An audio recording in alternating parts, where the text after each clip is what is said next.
Let's talk about the brain. When you think about what's going on in your head, what's the first cell that comes to mind? It's probably neurons, right? You know, the superstars, the ones firing off all the signals that make up our thoughts. For decades, honestly, that was pretty much the whole story in neuroscience. But what if that's only half the picture? Today, we're going to dive into a hidden conversation, one that is totally rewriting how we understand the brain. So to really get this, we've got to meet our two main players. Over here, we have the neuron, the A-lister, the star of the show. It's the brain's main communicator. And on the other side, we've got the oligodendrocyte. Now, for the longest time, this cell was just seen as, insulation, part of the support crew that wraps neurons in a fatty layer called myelin to help signals move faster. Super important, yeah, but passive. Or at least that's what we thought. For years, the conventional wisdom was just crystal clear. Neurons do the talking, and other cells, these glial cells, they just provide the backup. They were seen as the brain's passive infrastructure, the crew that keeps the lights on so the real stars can do their thing. But science absolutely loves to challenge old ideas. This quote, right from the research we're digging into today, hints at something way more interesting. It's suggesting that glial cells aren't just sitting on the sidelines at all. Nope, they are active partners in controlling how our brain's most important connections, the synapses, actually work. And that idea, well, it kicked off a real mystery. Neuroscientists suddenly realized there had to be a piece of the puzzle that was just missing. So here was the core question. The connection between two neurons, the strength of that connection, it isn't set in stone. It can be turned up or turned down, like a volume knob. But what was controlling the knob? Especially for really fast jobs like processing sound, where the signals have to be incredibly precise. Something had to be doing that fine-tuning. The investigation started to zero in on a prime suspect, a molecule called brain-derived neurotrophic factor. Yeah, let's just call it BDNF. And the scene of the crime? A really special, absolutely giant synapse in the hearing part of the brain called the calyx of Held. It's the perfect spot to study this stuff because it's huge, it's powerful, and it's essential for processing sound with perfect clarity. And the very first piece of evidence they found was striking. Researchers looked at mice that were genetically engineered to have less BDNF. When they measured the electrical signal at that giant synapse, wow, the result was dramatic. This chart shows the signal strength measured in nanoamps, which is just a tiny unit of electrical current. You can see it was cut almost in half, dropping from 5.9 all the way down to 3.1. So okay, BDNF is clearly vital for a strong connection. Now, the obvious assumption, the classic model, was that this BDNF had to be coming from other neurons. But the researchers, they had a pretty wild idea. What if this critical molecule was actually coming from that quiet neighbor we talked about, the one that's just supposed to be support? So, to unmask the true culprit, they designed this absolutely brilliant and precise experiment. And the experiment was just so elegant. First, the hypothesis.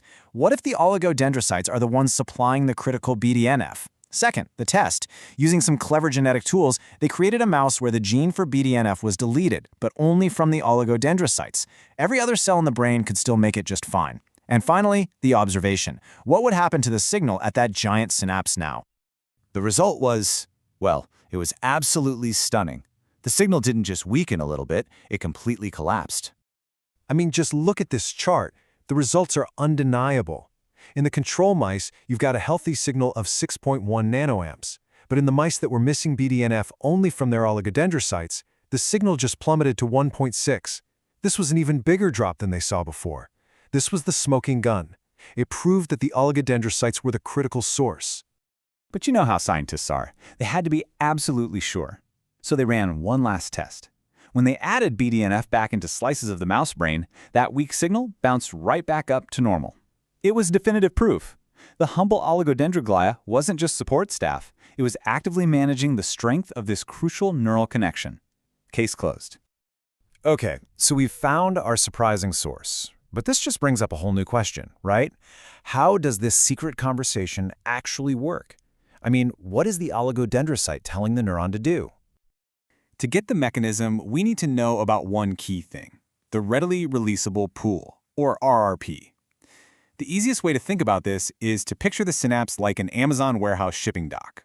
The RRP is all the packages, these little bubbles called vesicles filled with neurotransmitters that are already on the conveyor belt, taped up and ready to be shipped out the second an order comes in. A bigger RRP means a faster, stronger signal.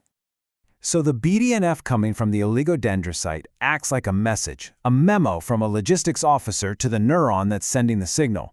It's basically saying, hey, keep this shipping dock fully stocked. We need more packages on that conveyor belt ready to go at a moment's notice. It's telling the neuron to keep a bigger RRP. And here's the really cool part. This wasn't just a theory. The researchers could literally see the physical difference.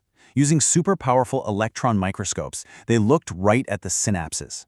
On the left, you see a normal mouse. That's a fully stocked warehouse, plenty of vesicles docked and ready.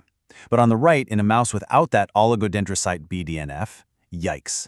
The loading dock is nearly empty. The supply line has been cut. And the change was massive. They actually counted the vesicles and found that the number of docked, ready-to-go packages dropped by a staggering 63%. This shows, without a doubt, that the oligodendrocytes conversation has a direct physical impact on the neuron's ability to send a strong signal. So this is a fascinating story happening on a microscopic level. But why does it really matter? What's the big picture for the brain as a whole? It matters, because this isn't just some weird little cellular quirk. It has direct, real-world consequences. Remember, this specific synapse is in the auditory system. Its entire job is to reliably pass along information about sound. So, a weaker synapse could mean that hearing itself is impaired.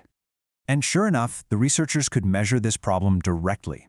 They recorded what's called the auditory brainstem response. You can think of it like a hearing test for the brain's wiring. This table shows the results for wave 3, which is a signal that comes from this exact brain region.